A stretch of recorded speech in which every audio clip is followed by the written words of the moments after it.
Bonnie, break na kami. Ay, we? Feeling ko the more na tumatagal yung relasyon namin, the more na lumulubog ako. Sana kasi ginrupong mo yung sarili mo into to, Danica. Tsaka simula na nagkahiwalay kami ng block, naramdaman ko na. Naramdaman mo na naiiwan ka niya. Oo. Eh di sana binilis mo maglakad. Buisit siya, hindi niya na pala nakikita yung halaga mo. Lagyan na kaya kita ng price tag. Hindi ka talaga marunong mag-comfort, Bonnie. Kapag naman hindi ako nagsalita, sasabihin mo na magsalita ako na magbigay ako ng opinion. Ngayon naman na binubuka ko yung bibig ko, naiirita ka. Ang piloso po mo kasi. Never mind. Nakaka-stress naman kasi yung ex ko eh. Mag-iisang taon na nga kami tapos ngayon pa siya nagloko. Ano gusto mo next year? Bonnie? Mababaw ba ako para magalit sa kanya kasi hindi ako yung sinakay niya sa passenger seat niya? Yung ka-blockmate yung babae yung pinaupo niya ron. Tapos pinagbuksan niya pa ng pinto nung hinatid namin si ate girl. Think mo yata, babe. Wow, babe na yung tawag mo sa akin. Kanina nung kasama natin yung blockmate mo, uy lang yung tawag mo sa akin na. Ano, di ka na nahihiya? Ano pinagsasabi mo dyan? Parang hangin nga lang ako kanina sa kotse. Hindi niyo man ako pinapansin. Tapos enjoy na enjoy ka pang kausap siya. Hindi ka naman kasi makakarelate sa amin. Bakit mo siya pinaupo sa passenger seat mo? Ako nga na girlfriend mo, never mo pinapaupo ron. Tapos ano yung sabi niya kanina? Oh my gosh, third time ko na makasakay dito sa kotse mo. It's so comfortable. Ano yun? Babe, she's a guest. Kailangan niya maramdaman na special siya. So, hindi ako special para sa'yo. You're a different case. Kaya rin pala pinagbuksan mo siya ng pinto kanina. Ano ba, Danica? Different case din ba yung nasa lunch date tayo tapos bigla mo siyang pinaupo tapos kayo na yung nagkwentuhan? This is nonsense. You like her, Lauren. May gusto ka sa blockmate mo. Gusto ko siya. Okay na? Sira ulong Lauren.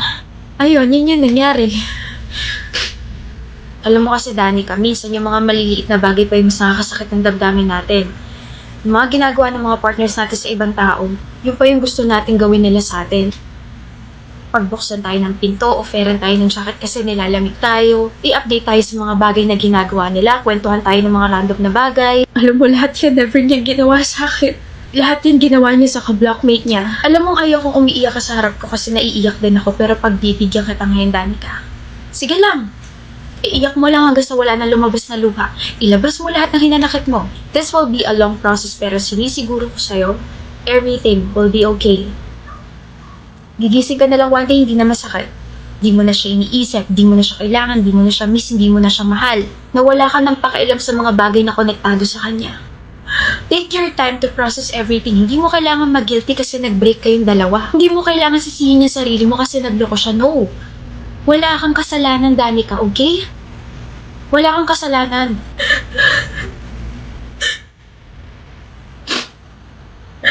Anak nang lalo pa nga naiyak. Alam mo, Bonnie, ang pangit mo magseryoso. Ano? Lalo ko naiiyak. Just my 2 cents. Pero sa sobrang dami ko sinabi, parang deserve ko ng 500. Wait lang. Joke lang, huy. Niloko ka na nga, papaloko ka pa sa akin. Ito na lang tandaan mo. Bestie, kapag kaya mo ng sumugal, tawagan mo ako, okay? Bakit? Para makapaglaro tayo ng pusoy. Bonnie! Oh, joke lang, joke lang. Unggoy-ungguyan na lang. Hi, Lou. Bakit? Favor naman. Ano? Sabihin mo munang papayag ka. Sabihin mo muna kung ano yung kailangan mo bago ko sagutin kung papayag ba ako o hindi. Hirap naman ito. Ano ba kasi yun? Kaawaan mo sana ako. Genie? Bakit? Alam mo namang maiksi yung pasensya ko, di ba? Kapag hindi mo pa sinabi kung ano yung kailangan mo, malilintikan ka sa akin. Gipit kasi ako, bibila ako ng materials. Oh, pautang. Na naman? Kakautang mo lang last week ah. Yan din yung rason mo, di ba? Nagastos ko na kasi sa boyfriend mo. Huh? Nagastos mo na sa boyfriend mo yung pinautang ko sa'yo last week. Paano mo nalaman? Paano ko nalaman? Sino ba naman tanga mag-IG story na nasa date at kasama ang boyfriend at nilagay sa caption, "Thank you sa pautang mo, my sugar friend ni Lou." Hindi ko pala na close friends yung story. Genie, bakit? Kaya kita pinapautang kasi palagi mo sinasabi na kailangan mo bumili ng materials para sa plates natin. Siyempre, ayoko naman na ikaw ay bumagsak at mapag-iwanan kasi nga sugar friend mo ko. Tapos nakita ko yung IG story mo at doon ko napagtanto na sa dates nyo napupunta lahat ng pinapautang ko sa'yo. Pero hindi ako galit. Ano? Ibig sabihin ba pauutangin mo ko? Galit na galit lang. Uutang ka na naman? Di mo pa nga nababayaran yung 7 mo pang utang eh. Magkano na nga yun? 11,000. Binibigyan kita ng deadlines, pero ano yung lagi mo sinasabi? Sa katapusan na. Gagraduate na tayo, wala pa rin yung pera. Baka naman. Galaw-galaw at baka ako naman yung matapos sa ginagawa mo. Lu, sorry. Huwag mo ako malulot, baka maluha ka sa akin kapag dinamanda kita. Huwag! Yung boyfriend ko kasi kung ano-ano hinihiling eh. Wala akong pake. Mabait naman ako, Chini. Pero sobra na kasi at sana magbayad ka na sa tamang oras. Ibalik mo na yung pera. I'm giving you 1 month. Ha? 1 month? Ang bilis naman. Saan ako kukuha na 11,000? Ewan ko. Sa boyfriend mo. Lu! 1 month. Kung wala pa rin, luluha ka na, luluhod ka pa. Ano gusto mo sa isang lalaki, Hyra? Gusto ko yung matalino. Magaling ako sa math. Na medyo sweet clay. 1 plus 2 is equals to 4. Alam kong mali, pero sobra na isa kasi special ka. Salamat, Rubisco. Huh? Mr. Abile, what are you doing? Ma'am.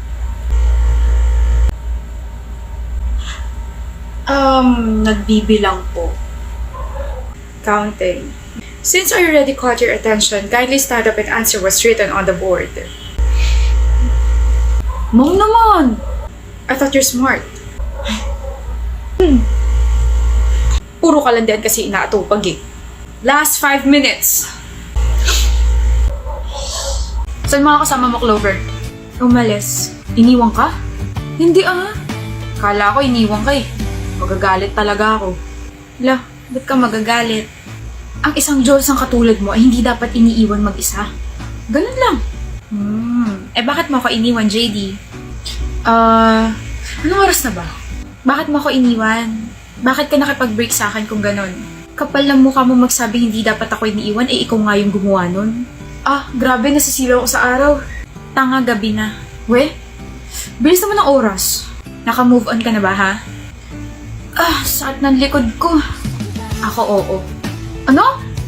Naka-move on na ako. May bago na nga akong boyfriend eh. Mas better sa'yo. Kailan pa? Ang sakit ng likod ko. Come on, kailan pa? Sakit sa mata nung gabi. Clover, dali na kasi. Last week lang. Seryoso?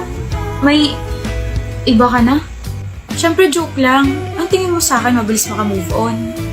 Kinabahan ako rin ah. At bakit? May feelings ka pa sa akin, no? Kaunti. Kaunti? Kaunti na lang mababaliw na ako sa'yo. So bakit mo nga ako iniwan? Nagloko ko. Gagstick. Nagloko ako sa quiz. Ano ba? Pinakaba mo ko.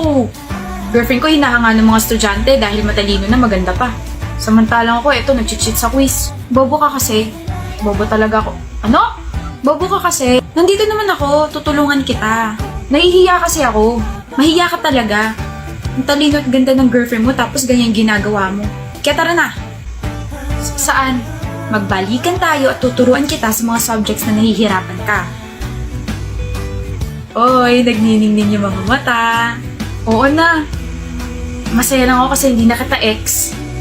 At hindi ka na magtatanong ng why kung bakit kita iniwan. Nasingit mo pa yung variables ha. Kilabutan ka nga. 1, 4, 3. Takti.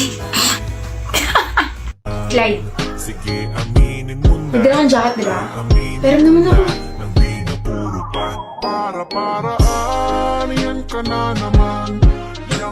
Ha? Naku, Faye. Gusto mo lang mapil na kunwari yakap mo ko eh. Alam mo, wag na. Here, take this. Feelings na. Thank you, Jeremiah. Labhan ko na lang after. Sure. Ito na. Hindi na nga, ito na oh. Ako na lang hihiram sa'yo, Clyde. Dali. Nilalamig ako eh. Manikis ka sa lamig dyan, Pawi. Damot ang pangit talaga ng epekto ng selos. Sana maging si Jeremiah at saka si Faye. Tabi. Ayoko nga. Ang laki lang ng daan tapos ako'y mag-a-adjust. Utot mo. Do you even know me?